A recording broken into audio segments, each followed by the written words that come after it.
Hello students, एक बार फिर मेरे YouTube channel B Ed classes bachelor of education में आपका स्वागत है। स्टूडेंट्स, हम वर्णमाला के अंतर्गत वर्ण देख चुके हैं, शब्द देख चुके हैं, सार्थक और निरर्थक शब्दों को हमने देखा है और वाक्यों के अंगों को भली भांति समझा और जाना है। पूर्व के वीडियो में आपने इन सारे विषयों पर चर्चा की और हमने समझा। आज हम देख रहे हैं वर्णों के बाद शब्दों की व्याख्या की गई और शब्दों के बाद हम वाक्यों पर आ चुके थे। तो आज हम देखते हैं वाक्यों के भेद। सभी महत्वपूर्ण एग्जाम्स में पूछा जाता है अनिवार्य रूप से कि वाक्य के भेद कितने होते हैं। विद्यार्थियों, अर्थ के आधार पर और रचना के आधार पर वाक्य के भेद कितने होते हैं। विद्यार्थियों को पता नहीं होता है कि अर्थ के आधार पर वाक्य के भेद, अर्थात जिस प्रकार हम वाक्य बोलते हैं दैनिक जीवन में, उन वाक्यों को अर्थ के आधार पर कि अर्थ किस प्रकार लिया जाता है 8 भागों में विभाजित किया गया है। उन्हीं वाक्यों के भेद को आज हम जानेंगे और समझेंगे। तो स्टूडेंट्स, वाक्य के भेद हम देख रहे हैं, तो उसके पहले हम समझ लेते हैं वाक्य की परिभाषा क्या है। अर्थात पूर्व की वीडियो में तो देखा ही है, समझा ही है कि शब्दों के सार्थक समूह को ही वाक्य कहा जाता है। ठीक है, तो आइए हम देखते हैं एक परिपूर्ण परिभाषा कि वाक्य किसे कहते हैं। वाक्य वह शब्द समूह है जिससे किसी विचार, भाव या बात का पूरा पूरा अर्थ प्रकट हो। वाक्य वह शब्द समूह है जिससे किसी विचार, भाव या बात का पूरा पूरा अर्थ प्रकट हो। अतः विद्यार्थियों, हम कह सकते हैं कि वाक्य की परिभाषा इस प्रकार भी दी जा सकती है कि मुख से निकलने वाली सार्थक ध्वनियों का समूह, जिससे मुख से निकलने वाली सार्थक ध्वनियों का समूह जिससे किसी व्यक्ति की आकांक्षाओं, विचारधाराओं और भावनाओं का दिग्दर्शन होता है, वाक्य कहलाता है। ध्यान देंगे, मुख से निकलने वाली सार्थक ध्वनियों का समूह जिससे व्यक्ति की आकांक्षाओं, भावनाओं और विचारधाराओं का दिग्दर्शन होता है, वाक्य कहलाता है। ये हमने समझा। आइए हम आगे देखते हैं, वाक्य को और भली भांति जानेंगे। में हम वाक्यों के भेद की ही बात कर रहे हैं, जिसमें वाक्यों को 2 दृष्टियों से बांटा गया है। प्रथम दृष्टि हम बात कर सकते हैं अर्थ की दृष्टि से वाक्य के प्रकार, और दूसरी दृष्टि हमारी हो सकती है रचना के आधार पर वाक्य के प्रकार। विद्यार्थी ध्यान रखेंगे, अर्थ के आधार पर वाक्य के प्रकारों की हमने चर्चा करी है, तो वो 8 प्रकार के होते हैं, जिसमें हम पहला प्रकार अर्थ के आधार पर वाक्य का देख रहे हैं, जिसे विधानवाचक या विधिवाचक वाक्य भी कहते हैं। बहुत ही हिंदी भाषा के पड़ाव में या सफर में एक कदम, छोटा सा कदम या बहुत ही सरल चैप्टर हम ले रहे हैं, परंतु महत्वपूर्ण भी है। इस पर प्रश्न पूछे जाते हैं और कई बार हम गलत उत्तर देकर आते हैं। तो विधिवाचक या विधानवाचक वाक्य से क्या आशय है, देखेंगे। जिन वाक्यों से किसी क्रिया के करने या होने का बोध होता हो या सामान्यतः सूचना मिलती हो, किसकी, किसी कार्य के करने या होने की सूचना मिलती हो या भाव का बोध होता हो कार्य के संपन्न होने का, उन्हें ही विधानवाचक वाक्य कहते हैं। इस प्रकार के वाक्य किसी के अस्तित्व का बोध भी कराते हैं। किस प्रकार, तो देखेंगे, हम समझेंगे। हम विधानवाचक वाक्यों से हमने जाना है कि विधानवाचक वाक्य वही वाक्य होते हैं जिससे किसी क्रिया या किसी कार्य के संपूर्ण होने का बोध होता है और इन वाक्यों से अस्तित्व का भी बोध होता है। आइए इसे समझते हैं भली भांति उदाहरणों के माध्यम से। पहला उदाहरण आप देख सकते हैं कि सूर्य पश्चिम में अस्त होता है। अस्त होता है, पश्चिम में होता है, यूनिवर्सल ट्रूथ है और अस्तित्व का बोध भी करा रहा है, इसीलिए विधानवाचक वाक्य की श्रेणी में है। मैं कल दिल्ली गया था, भले भूतकाल का वाक्य है, परंतु विधानवाचक वाक्य है कि इसमें कार्य किया गया। कार्य क्या हुआ, दिल्ली जाने का कार्य क्या हो रहा है, अस्त होने का कार्य हो रहा है। हम स्नान कर चुके हैं, हम स्नान कर रहे हैं, क्रिया कर रहे हैं, कर चुके हैं, संपूर्ण हो चुकी है। महाराणा प्रताप जीवन भर मुगलों से संघर्ष करते रहे, यह वाक्य भी विधानवाचक वाक्य की श्रेणी में है, क्योंकि महाराणा प्रताप का संघर्ष बताया गया है, कार्य बताया गया कि उन्होंने क्या कार्य किया, मुगलों से जीवन भर संघर्ष किया। लोकमान्य तिलक ने गीता के सिद्धांतों की व्याख्या की, पॉजिटिव वाक्य की श्रेणी में हम रखते हैं। सामान्यतः अगर इंग्लिश में समझने का प्रयास करें तो अर्थ के आधार पर वाक्य के प्रकार में हम पॉजिटिव सेंटेंसेस को देख रहे हैं, जिसमें सकारात्मक रूप से कार्य करने का बोध होता हो। गीता के सिद्धांतों की व्याख्या भी की और गीता के रहस्यों की व्याख्या भी उन्होंने की। ये उदाहरण थे हमारे विधिवाचक वाक्य और विधानवाचक वाक्य के, जो कि बहुत ही सरल है, आपके समझ में आया होगा, बहुत आसान है। आगे बढ़ते हैं विद्यार्थियों, नेक्स्ट हम देखते हैं सेकंड नंबर का वाक्य अर्थ के आधार पर। अब हम देख रहे हैं द्वितीय वाक्य को, जो कि निषेधवाचक वाक्य की श्रेणी में आता है। नाम से स्पष्ट है, विधानवाचक कार्य के होने का बोध था, निषेधवाचक अर्थात ना, नहीं और ना होने का बोध हो, अर्थात ऐसा वाक्य जिसमें किसी कार्य या किसी क्रिया के संपन्न ना होने का बोध होता हो, ना होने की सूचना प्राप्त होती हो, वो निषेधवाचक वाक्य की श्रेणी में आता है, या उसे हम नकारात्मक वाक्य भी कहते हैं। एक ही बात है, आप नकारात्मक कहे, आप निषेधवाचक कहे। तो देखते हैं निषेधवाचक वाक्य के उदाहरण। महात्मा गांधी पाकिस्तान नहीं बनने देना चाहते थे। क्रिया नहीं हो रही है कि नहीं बनने देना चाहते थे, अर्थात कार्य के ना होने का बोध होता हो, उसे हम नकारात्मक वाक्य कहते हैं, उसे हम निषेधवाचक वाक्य कहते हैं, उसे हम नेगेटिव सेंटेंस कहते हैं, सिंपल। अब हम बात कर रहे हैं सरकार सामाजिक असमानता समाप्त करने के लिए कृत संकल्प है। सामाजिक असमानता समाप्त करने के लिए कृत संकल्प है। तो यह वाक्य आपको ऐसा नजर आ रहा है कि शायद पॉजिटिव है, परंतु हम असमानता की बात कर रहे हैं, अर्थात समानता नहीं स्थापित हो पा रही, तो यहाँ पे भी एक निषेधवाचक वाक्य की श्रेणी में है, और निषेध का भाव है, जिसे विद्यार्थियों को गहराई में जाकर समझना होगा। कई बार हम समझते हैं कि नेगेटिव सेंटेंस बहुत ही ईजी है, परंतु जब एग्जाम में आता है कि निम्न में से कौन सा वाक्य निषेधवाचक है, तो स्टूडेंट्स गलत लगा कर आते हैं। जैसे कि उदाहरण के लिए हम और एक वाक्य ले सकते हैं कि यह स्थान जनशून्य है। क्या लिया विद्यार्थियों हमने? समझ में आ रहा होगा आपको कि यह स्थान जनशून्य है। लग रहा है कि सेंटेंस एक सकारात्मक वाक्य है, लग रहा है कि सेंटेंस पॉजिटिव वाक्य है, परंतु जनशून्य से तात्पर्य होता है कि इस स्थान पर कोई भी नहीं है, नेगेटिव वाक्य की श्रेणी में है, निषेधवाचक वाक्य की श्रेणी में है, इसे हम रखेंगे। या हम कह दें कि अधिकतर आप प्लेटफॉर्म पर जाते हैं या यात्राएं करते हैं, तो आपको एक लिखा हुआ मिलता है दीवारों पर या कहीं कहीं कि धूम्रपान निषेध है। यह वाक्य भी निषेधवाचक वाक्य की श्रेणी में आएगा। तो हम देखते हैं, मैंने भोजन नहीं किया, मैं आज नहीं पढ़ूंगा, धूम्रपान निषेध है, वगैरह वगैरह वाक्य भी निषेधवाचक वाक्य की श्रेणी में आते हैं। तो विद्यार्थियों भली बातें ध्यान रखेंगे कि विधानवाचक वाक्य में कार्य के होने का बोध होगा, साथ में किसी के अस्तित्व का बोध भी कराया जाता है। निषेधवाचक वाक्यों में नकारात्मक तो है, कार्य के ना होने का बोध है, परंतु उस वाक्य को गहराई से पढ़िएगा, समझिएगा, तो सामान्य वाक्य जो आपको कभी कभी सकारात्मक लगता है वो भी नकारात्मक होता है। तो आइए अगला भाग हम देखते हैं, वाक्य के भेदों में तीसरा भाग हम देखते हैं। विद्यार्थियों, प्रश्नवाचक वाक्य और निषेधवाचक वाक्य आशा है आपकी समझ में आए होंगे। इस पर भली बातें ध्यान दीजिएगा और करेक्ट करके आइएगा एग्जाम में। अब देखते हैं प्रश्नवाचक वाक्य। जिन वाक्यों में प्रश्न पूछे जाने का बोध हो या प्रश्न पूछा जाए या प्रश्न किया जाए, प्रश्नवाचक वाक्य की श्रेणी में आते हैं। सिंपल सी बात है, हम प्रश्नवाचक वाक्य की बात कर रहे हैं, इंट्रोगेटिव सेंटेंस की बात कर रहे हैं। क्या तुम खेलोगे? तुम पढ़ने कब जाओगे? विराट कोहली ने कितने छक्के मारे? कोरोना काल ना जाने कब खत्म होगा? अर्थात इसमें प्रश्न पूछे जाने का बोध है कि ना जाने कब खत्म होगा, कितने छक्के मारे। तो यह प्रश्नवाचक वाक्य की श्रेणी में आता है। अर्थ के आधार पर हम वाक्य के 8 प्रकारों को देख रहे थे, जिसमें से तीसरा प्रकार हमने देखा कि प्रश्नवाचक वाक्य होता है। इसमें अंत में प्रश्नवाचक वाक्य का चिन्ह आना अनिवार्य है, अन्यथा आपका आंसर गलत हो जाता है। अगला सेंटेंस हम देखते हैं, वाक्य हम देखते हैं अर्थ के आधार पर चौथा प्रकार। प्रयास करते हैं।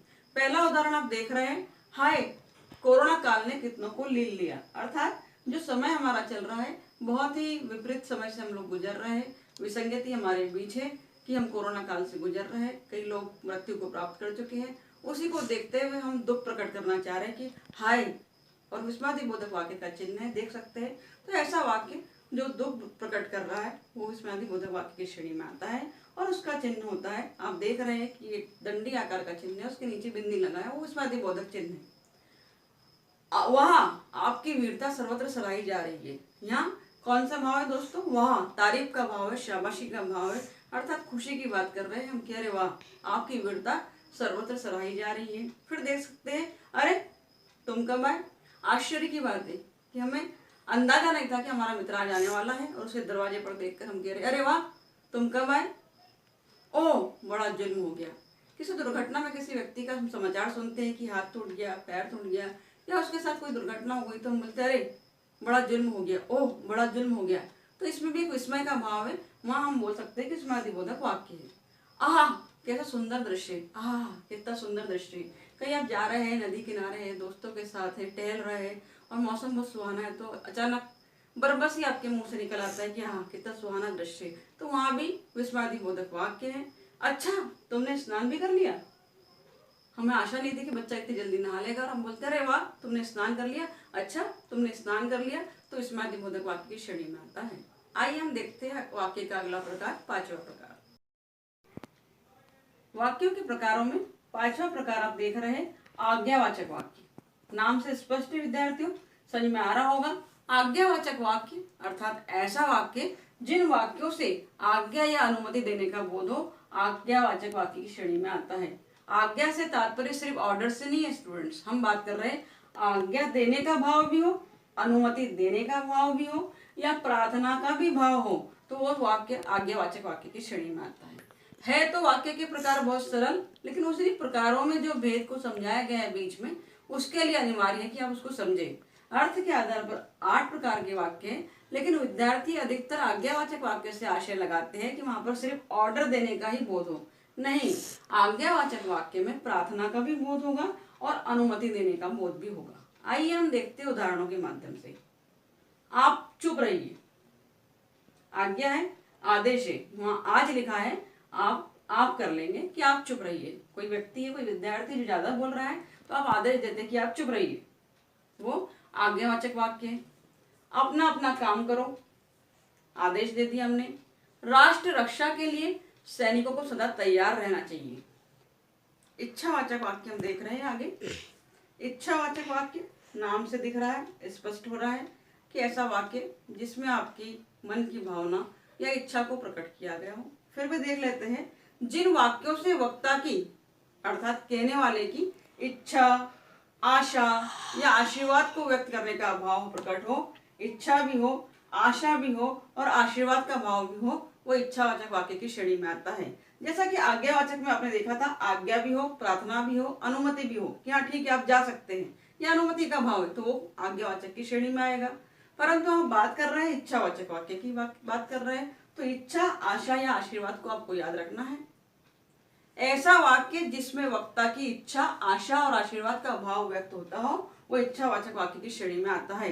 ईश्वर तुम्हें चिरायु करे, हम आशीर्वाद दे रहे हैं कि उम्र अच्छी हो, लंबी हो, स्वस्थ रहे, 9 वर्ष मंगलमय हो, हम आशीर्वाद दे रहे हैं। आप अपनी यात्रा से सकुशल लौट आए, इच्छा व्यक्त कर रहे हैं कि भाई सकुशल लौट आए, इच्छा भी हो, आशा भी हो, आशीर्वाद भी हो। प्रसन्न रहो, ठीक है, हम आशीर्वाद दे रहे, प्रसन्न रहो, भगवान करे कि तुम जल्दी से अच्छे हो जाओ। तो ये इच्छा व्यक्त की जा रही है। तो कहीं ना कहीं इच्छा है, कहीं ना कहीं आशा है, कहीं ना कहीं आशीर्वाद है, इसलिए इच्छावाचक वाक्य की श्रेणी में है। अगला हम वाक्य देखते हैं 7 नंबर का। संदेहवाचक वाक्य को हम देख रहे हैं।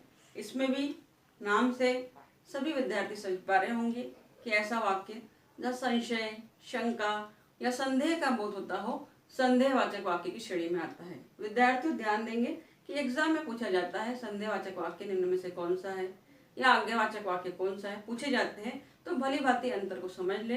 संदेहवाचक वाक्य ऐसा वाक्य जिन वाक्यों में कार्य के होने में संदेह अथवा संभावना का बोध हो, संदेहवाचक वाक्य कहलाता है। संदेह, शंका हो अथवा संभावना भी हो तो संदेहवाचक वाक्य की श्रेणी में आएगा। उदाहरण देखिए, संभवतः सुधर जाए, संभावना है कि शायद सुधर जाए, इतना बिगड़े रहे, इतना बिगड़ा है कि रात दिन आवारागर्दी करता है, शायद ना सुधर पाए, परंतु कह रहा संभवतः सुधर जाए, शायद सुधर भी जाए, संभावना है, तो ये संदेहवाचक वाक्य की श्रेणी में आएगा। जब भी इस प्रकार का वाक्य एग्जाम में दे तो आप उसे संदेहवाचक की श्रेणी में डाल दें। शायद मैं बाहर चला जाऊं, शायद एक संभावना है कि जा भी सकता है और नहीं भी जा सकता है।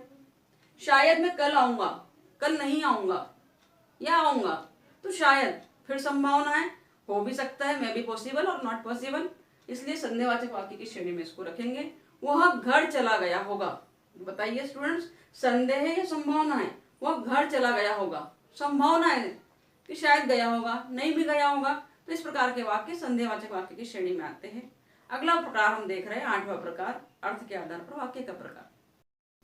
अर्थ के आधार पर वाक्य का 8वां प्रकार आपके सामने है, जिसे हम अंतिम वाक्य की भांति समझ रहे हैं, अंतिम वाक्य के रूप में ले रहे हैं और समझ रहे हैं, संकेतवाचक वाक्य। विद्यार्थी देखेंगे कि संदेहवाचक और संकेतवाचक में क्या अंतर है। जिन वाक्यों से एक क्रिया के दूसरी क्रिया पर निर्भर होने का बोध हो अथवा जिस वाक्य से संशयपूर्ण अर्थ का बोध ना होकर संकेत मात्र का बोध हो, संकेतवाचक वाक्य कहलाता है। इन्हें हेतुवाचक वाक्य भी कहते हैं। एक बार एग्जाम में पूछा गया प्रश्न है कि हेतुवाचक वाक्य किसे कहते हैं, तो संकेतवाचक वाक्य को ही हेतुवाचक वाक्य की श्रेणी में रखा जाता है, जिसमें संभावना या संशय का आशय नहीं होता है, अर्थ नहीं होता है, वहां पर सिर्फ एक संकेत होता है। और इस वाक्य की विशेषता है कि एक वाक्य दूसरे वाक्य पर आश्रित होता है। ठीक है, अंतर को भली भांति समझ गए होंगे। स्टूडेंट संदेहवाचक और संकेतवाचक में गिनती करते हैं, तो संदेहवाचक में संभावना होगी, शंका होगा और अधिकतर शायद ये संभवतः शब्द का प्रयोग होता है संदेहवाचक में। परंतु संकेतवाचक में एक वाक्य दूसरे पर आधारित होता है, शर्त का भाव होता है, शर्त का भाव होता है, वो संकेतवाचक वाक्य होता है। देखिए, इसे हेतुवाचक वाक्य भी कहते हैं। हमने कहा, उदाहरण देख रहे हैं, वर्षा होती तो फसल अच्छी होती। एक वाक्य दूसरे पर निर्भर है। फसल कब अच्छी होती? जब वर्षा होती। इसलिए यह संकेतवाचक वाक्य है, क्योंकि संकेतवाचक वाक्य को हमने समझा है कि एक वाक्य दूसरे पर आधारित होता है, आश्रित होता है। अगला उदाहरण देख रहे हैं, आप आते तो इतनी मुसीबत ना होती। मगर हम मुसीबत से गुजर चुके हैं या गुजर रहे हैं, परंतु अगर आप भी आ जाते हैं तो इतनी मुसीबत नहीं होती, थोड़ा सा हम कम परेशानी से गुजरते। एक संकेत है उसमें कि आप आते तो। ठीक है, अंतर भली बातें स्पष्ट हो गया होगा। आगे देखते हैं, और भी उदाहरणों को आप देख सकते हैं। यदि छुट्टियां हुई तो हम कश्मीर अवश्य जाएंगे। एक वाक्य दूसरे पर आधारित है और संकेत है कि छुट्टियां हुई तो जरूर जाएंगे, अन्यथा नहीं जा पाएंगे। अगला वाक्य, यदि पाकिस्तान भारत के प्रति सद्भावनापूर्ण रवैया अपनाएगा तो भारत भी अपनाएगा। शर्त है और आश्रित एक दूसरे पर, इसलिए संकेतवाचक वाक्य की श्रेणी में है। अब आप भली भांति परीक्षा में पूछे गए प्रश्नों पर संकेतवाचक वाक्य का सही चिन्ह लगाकर आएंगे। वर्षा न होती तो फसल नष्ट हो जाती। संकेत है और एक दूसरे पर निर्भर है कि फसल नष्ट हो जाती अगर वर्षा नहीं होती। एक दूसरे पर आश्रित वाक्य है।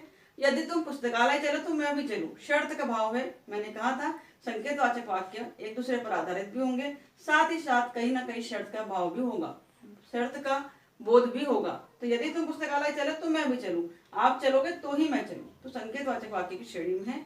आइए और समझते हैं, जानते हैं। विद्यार्थियों, आशा है कि अर्थ के आधार पर वाक्यों के 8 प्रकारों को आप भली भांति समझ चुके होंगे और एग्जाम्स में आने वाले प्रश्नों के जवाब भी सटीक रूप में दे पाएंगे। आपके लिए कुछ अभ्यास प्रश्न दिए जा रहे हैं। इन अभ्यास प्रश्नों का जवाब कमेंट बॉक्स में जरूर दें। देखिए, विधिवाचक, निषेधवाचक, आज्ञावाचक, प्रश्नवाचक, विस्मयवाचक और इच्छावाचक, संदेहवाचक तथा संकेतवाचक वाक्यों के 2-2 उदाहरण आपको प्रस्तुत करना है। कमेंट बॉक्स में आप 2-2 उदाहरण प्रस्तुत कर सकते हैं। जिन विद्यार्थियों को अर्थ के आधार पर वाक्यों के प्रकार समझ में आ गए हैं, वे कमेंट बॉक्स में हर एक टाइप को या हर एक प्रकार का एक वाक्य या 2-2 वाक्य उदाहरण में लिखें। इसके अलावा नीचे आप देख रहे हैं, वाह तुमने तो कमाल कर दिया, तुम सदैव प्रसन्न रहो। आप अंदर आ सकते हैं। अमित व्यायाम नहीं करता, ट को अ कर लेंगे आप। अमित व्यायाम नहीं करता, टाइपिंग मिस्टेक है, ट टाइप हो गया है। संभवतः आज वर्षा हो, आरुषि कविता लिखती है। उपरोक्त वाक्यों के प्रकार बताइए। तो इन कुछ वाक्य आपको दिए गए हैं, इन वाक्यों के प्रकार आप कमेंट बॉक्स में लिखिएगा 1 बाय 1। देखते हैं किन स्टूडेंट्स के जवाब आते हैं। आशा है वीडियो आपकी स्टूडेंट जल्दी ही आपके लिए इसी प्रकार के और महत्वपूर्ण वीडियो आपके सामने लेकर आने वाली हूँ। बेसिक कॉन्सेप्ट को धीरे धीरे हम खत्म कर रहे हैं और जा रहे हैं कठिन की ओर, सरल से। रस, छंद, अलंकार, संज्ञा, संधि को भी हम समझेंगे। अगर वीडियो समझ में आया हो, अच्छा लगा हो तो प्लीज लाइक करें, कमेंट करें, सब्सक्राइब करें। Thank you for watching my video.